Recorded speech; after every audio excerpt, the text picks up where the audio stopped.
भाजपचे आमदार गोपीचंद पडळकर यांनी आमदार रोहित पवार यांच्यावरती काही गंभीर आरोप केलेले आहेत। आज विधान भवनामध्ये गोपीचंद पडळकर यांनी माध्यमांशी बोलताना सांगितलं की मला सोलापूरमध्ये मारून टाकण्याचा डाव जो आहे तो रोहित पवार यांच्याकडून आखण्यात आलेला होता आणि त्याकरता एका इसमाचा उपयोग केला आणि तो इसम जो आहे महादेव देवकाते नावाचा इसम तो आज मी सभागृहात घेऊन आलेलो आहे असं गोपीचंद पडळकर हे बोललेले होते। महादेव देवकातेच आपल्या सोबत आहेत आता या सगळ्या संदर्भात बोलण्याकरता। महादेव देवकातेजी, तुम्ही राष्ट्रवादी काँग्रेस शरदचंद्र पवार पक्षाचे प्राथमिक सदस्य होता का आणि कधीपासून किती सालापर्यंत होता आणि रोहित पवारांनीच तुम्हाला गोपीचंद पडळकर यांना मारण्याच्या संदर्भात आदेश दिले होते का? सर, मी 2009 पासून राष्ट्रवादी काँग्रेसचा खरा चेहरा आहे। मी अनेक ह्याच्यामध्ये राष्ट्रवादीमध्ये काम केलेलं आहे। मी भारतामध्ये नाही जगामध्ये साहेबाचं नाव गेलं म्हणून छातीवर कोणी देवा घरात लावला असेल, कोणी गाडीवर काढला असेल, तरी माझ्या छातीवर रगत काढून मी पवारसाहेबाचं टॅटो काढलेला आहे आणि माझ्या गाडीवर पण हेच आहे। मला पवारसाहेबाविषयी कोणी काही बोललं तर चिड येत होती।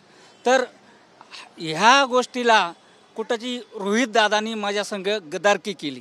तर मी आज अहिल्याबाई होळकरचा एक वारसदार, धनगराचा एक कट्टर कार्यकर्ता आहे, म्हणजे एक वारसा आहे मी अहिल्याबाई होळकरचा। आणि अहिल्याबाई होळकरनं म्हणली होती की एक शब्द टाकून गेलता त्या महाराष्ट्रामध्ये त्या राज्यामध्ये, तर मुंगीला पण त्रास होऊ नये बरी आताची नेतेगिरी माणसं मारायच्या सुपाऱ्या घेऊन बोलतात।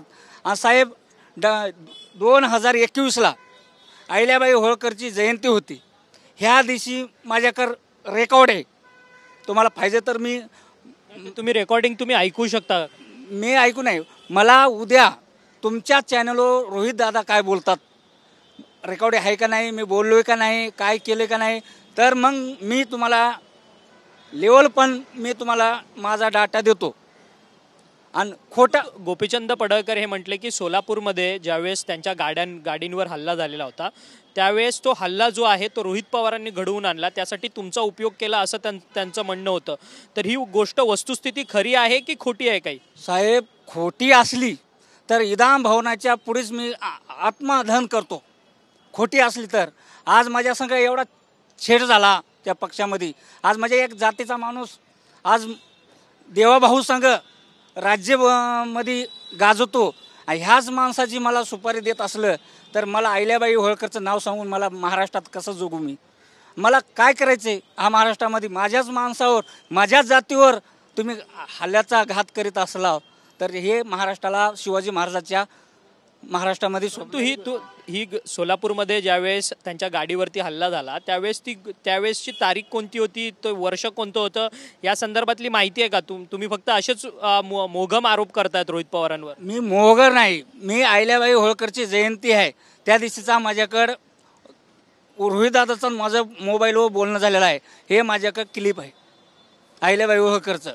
दादानं मला काय बोलले, मी दादाला काय बोललो, हे गोपीचंद पडळकरच्या विरोधात आमदार साहेब गोपीचंद पडळकर तेव्हा आमदार साहेब नव्हते वाटत आहे मला, असं विधान परिषदेवरचं काही जे होते, तर अहिल्याबाई होळकरची जयंती आम्हाला साजर करायची आमच्या धनगर समाजाला। हे अचानक माणूस बाहेरचा येऊन इथं आमदार झाला, बरे आमचं आज्यापंजापासून आमचं खानदानापासून आमचं अहिल्याबाई होळकरचं हे आहे ना। हां, आम्ही करायचं तर तुम्ही कोण बाहेरून येऊन करणार? आणि आम्ही तुमचे 15 वर्ष जोडे उचललेले आहेत। मग आमच्या समाजाला काहीजी करचाल, आम्हाला काहीजी ओरीन हेचाल, आम्हाला काहीजी एक आमच्या अहिल्याबाई होळकरच्या पाहिजे काहीजी बांधचाल महाराष्ट्रामध्ये एक आमची लेकरं। परंतु रोहित पवारांबरोबर तुमचं फाटलं का? कारण की तुम्ही म्हणतायत की आता तुम्ही रोहित पवारांवरती आरोप लावता, तुम्ही गेले अनेक वर्ष रोहित पवार, सुप्रिया सुळे, शरद पवार यांच्यासोबत होता, मग रोहित पवार, सुप्रिया सुळे, शरद पवारांच्या पक्षाच्या संदर्भात फाटलं का तुमचं? फाटलं काय असं आहे, माझ्या समाजाच्या एका माणसाचा जीव चाल्यावर मला चाटायचं नाही त्या पक्षाला ना। हां, मी गुरु मानला होता पवारसाहेबाला, बापासारखा बाप मानला होता, रोहितदादाला माझा मोठा भाऊ मानला होता, बरे असले विधान माझ्या डोळ्यापुढे येत असलं तर साहेब माझ्याच जातीवर हल्ला होत असलं तर मला काय जगात कोणासंग वागायचं आहे? अहो, संसार कोणी करतं आहे, संसाराला काय लागतं आहे? बरं, समाजामध्ये एक मोठा माणूस होत असला तर आम्हाला नको का? आमची लेकरं बाळाला पुढे नको का? मंत्रालय दाखवायचं नाही का आमच्या लेकरं बाळाला? का जोडेच उचलायचं आम्ही? हेच करायचं? आणि आता मला धमक्या येतात फोन हो तुमची बाईक झाली, संतोष देशमुख करतो. अरे करा ना, किती जणाला करणार हो तुम्ही, करा, आम्हाला करा. 24 तास पुण्यामध्ये राहतो, करा, बघू. वरचा आहे ना परमेश्वर, बाळूमामा आहे, गोपीचंद पडळकर आहे, देवाभाऊचं राज्य आहे, हां, एकनाथ साहेबांचं राज्य आहे, करा.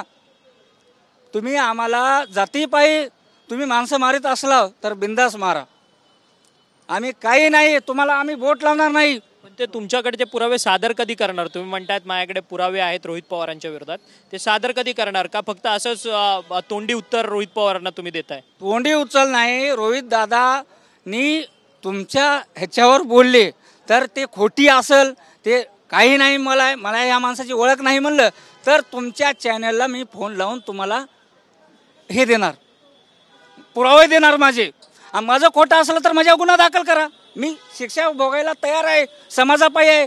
गोपीचंद पडळकर, देवाभाऊ चांगलं चालवलेत, मंत्र आले, हां, शेतकऱ्याचं राज्य आलंय, हां. त्याच्यामुळं मी एवढं बोलतो, आपलं रोहित दादानं तुमच्याजवळ चांगले पुरावे नाही, ते खोटी गोष्ट असलं तर तुम्हाला मी सिद्ध करून दाखवणार.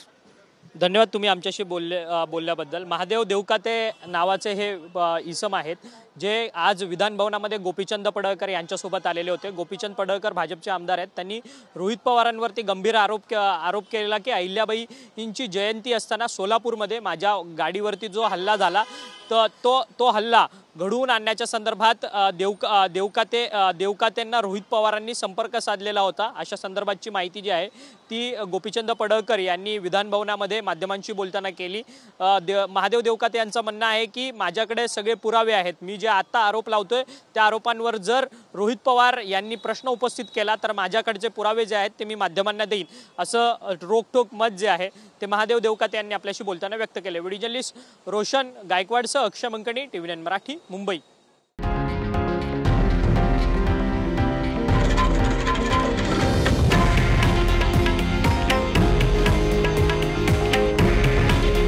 हे आहे देशातील नंबर 1 न्यूज नेटवर्क आणि आपण पाहत आहात TV9 मराठी. काळजी तुमची, हित महाराष्ट्राचं.